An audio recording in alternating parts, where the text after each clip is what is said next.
Meus irmãos, a paz do Senhor, estamos aqui mais uma vez para dar início à nossa aula da Escola Bíblica Dominical. Essa semana nós iremos estudar a respeito de um homem que revolucionou a história da igreja e cumpriu fielmente aquilo que o Messias incumbiu que ele fizesse. Quem é este homem?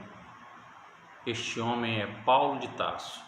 Baseado nessas informações, o título da nossa lição hoje é Paulo, um agente histórico da igreja, que está na lição desse trimestre História da Igreja para Adolescentes. Vamos dar início? Então vamos começar orando. Pai querido e Pai santo, glórias te damos, Senhor, por esta oportunidade de estarmos aqui para fazer menção da Tua Palavra. Senhor, traz a nós entendimento, sabedoria do alto, para que a gente entenda a Tua Palavra, não conforme o nosso próprio entendimento, mas conforme o Teu Espírito Santo venha abrir o mesmo. Em nome de Jesus, abençoa cada aluno, a cada família aí representada, Senhor, em nome de Jesus, que o Senhor seja conosco, em nome de Jesus, neste dia e nesta manhã, em nome de Jesus, amém. Meus amados, como eu já disse para vocês, a história fala sobre Paulo, e tem um texto em destaque que diz: Mas o Senhor disse a Ananias: Vá, pois eu escolhi este homem para trabalhar para mim, a fim de que ele anuncie o meu nome aos não-judeus, aos reis e ao povo de Israel. Que está em Atos capítulo 9, versículo 15. Esse é o texto em destaque.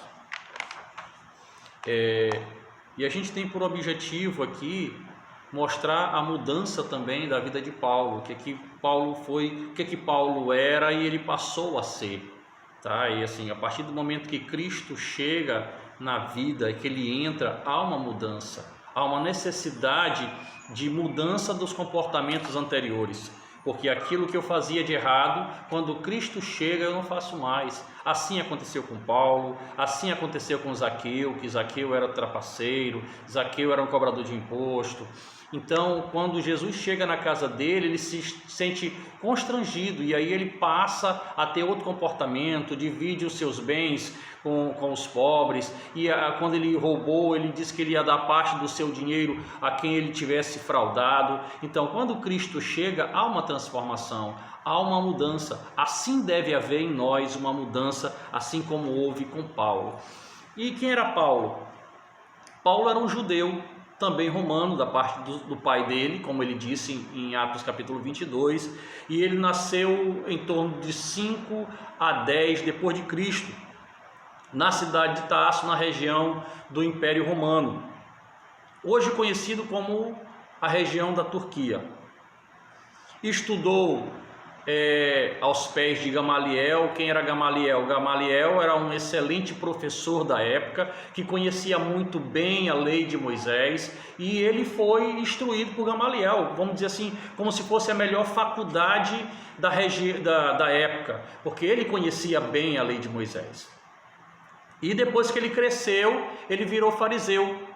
Fariseu era aquelas pessoas que praticavam a lei à risca, nos mínimos detalhes. Então, como ele tinha esse cuidado, esse zelo, ele começou a perseguir os cristãos. A gente às vezes fica até pensando assim, mas por que Paulo perseguiu tanto os cristãos? Porque ele pensava estar servindo a Deus, e era a lei mesmo. Era ser zeloso, porque não haverás outro Deus para ti, não adorarás, não prestarás culto. E ele viu esse povo crescendo, adorando a Jesus. E para isso era uma afronta à religião dos judeus. Até que ele indo para Damasco, ele pede a carta, e indo para Damasco, ele tem um encontro com Jesus, e tudo isso muda. Aquele que era perseguidor passa a ser perseguido, como diz aqui as Escrituras. Paulo, cristão, como chega em Damasco, ele saiu, ele pediu autorização para perseguir os cristãos, para trazer para Jerusalém para ser preso e julgado. Ele chega nas sinagogas em Damasco e começa a pregar a mensagem o qual ele foi combater. Ele foi combater essa mensagem, e ele chega lá dizendo que Jesus Cristo é o Filho de Deus. porque eu acho que já tem conhecimento de vocês, mas vamos só recapitular que eles, quando saiu para Damasco, ele encontra com Jesus, ele olha uma grande luz, ele cai e a voz diz: Saulo, Saulo, por que me persegues? E ele diz: quem és tu, Senhor? Eu sou Jesus, a quem tu persegues. Agora entra na cidade, lá te será dito o que deve fazer.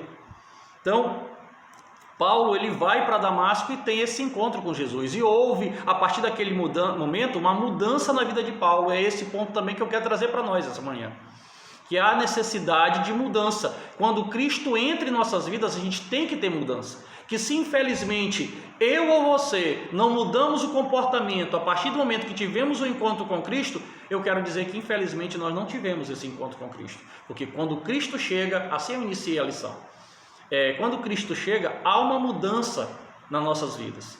Cristo faz mudança e faz para melhor. Aquilo que a gente fazia de errado, a gente tenta não fazer mais, porque Cristo é assim. Como eu estava dizendo para vocês, e ele começa a anunciar Jesus, né, como o Messias. E os cristãos que viviam naquela época tinham medo de Paulo. Eles tinham medo de Paulo porque Paulo se converteu, mas eles sabiam que de repente podia ser uma estratégia de Paulo para prender mais cristãos. Então, mas Barnabé, vendo isso, ele intercede por Paulo, porque ele viu Paulo pregando com ousadia a palavra, a mensagem de Cristo. Então, aí, a partir do momento que Barnabé intercede por Paulo, eles começam a aceitar Paulo. E quando Paulo demonstra o seu amor por Cristo e vê que agora os romanos estão perseguindo Paulo por causa do Evangelho, os judeus estão perseguindo Paulo por causa do Evangelho, aquilo que ele fazia anteriormente era perseguir, agora ele está sendo perseguido. Aí eles vão e escondem Paulo, e o Espírito Santo destaca Barnabé e Paulo para a pregação do Evangelho como missionário. O missionário, como eu já disse para vocês, o Espírito Santo, ele destaca Paulo e Barnabé para essas viagens missionárias. E na primeira viagem missionária, entre 46 e 48 depois de Cristo,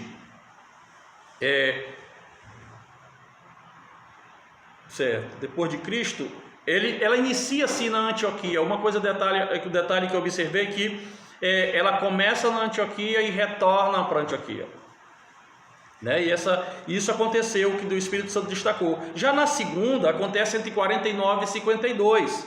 Começa na Antioquia, só que dessa vez na companhia de Silas, Tomé e provavelmente também de Lucas.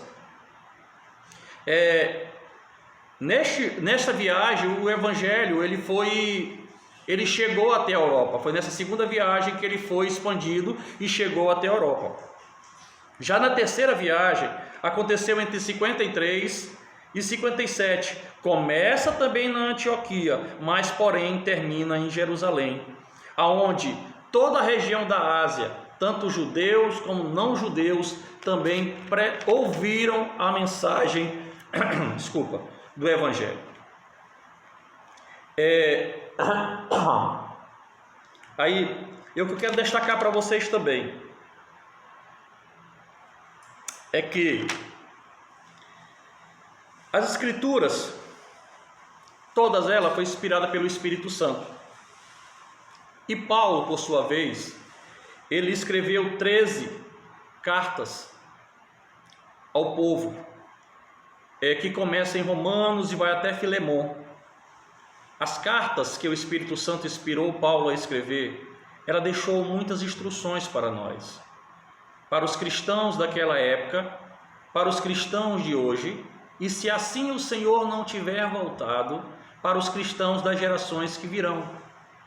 Então, ela é uma carta antiga, porém muito atual. Então, a necessidade que Paulo fez, quando Paulo fez essas cartas inspiradas pelo Espírito Santo, ela nos dá orientação de como devemos viver, como a igreja deve viver hoje. O que nós precisamos fazer e praticar para mostrar que verdadeiramente nós somos igreja. Alguns assuntos como a família como se deve comportar,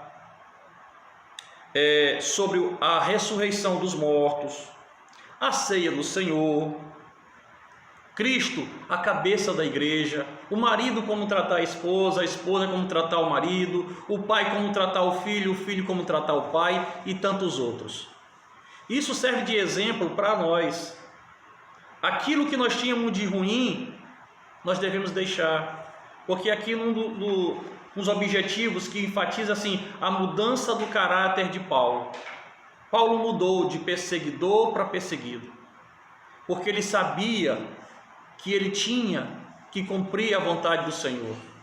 E a vontade do Senhor é fazer a diferença nesta geração, nas nossas vidas e na vida de outras pessoas.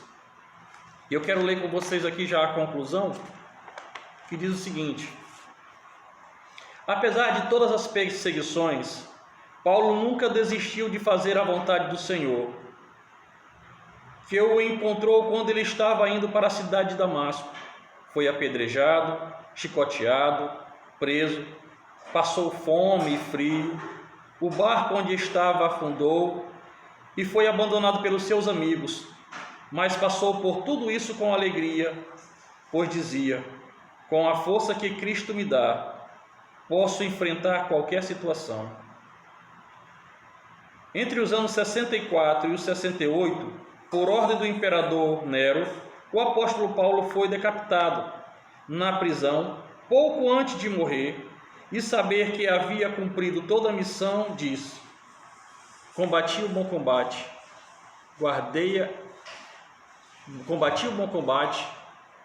cumpri a carreira e guardei a fé. Está em 2 Timóteo, capítulo 4, versículo 7. Exemplo para nós. Sabermos que estamos fazendo a vontade de Deus e que a vontade de Deus é melhor para nós. Pois sem Cristo nada somos, nada temos e nada podemos fazer. Que Deus em Cristo nos abençoe, nos guarde e nos dê uma ótima semana. Em nome de Jesus. Deus abençoe.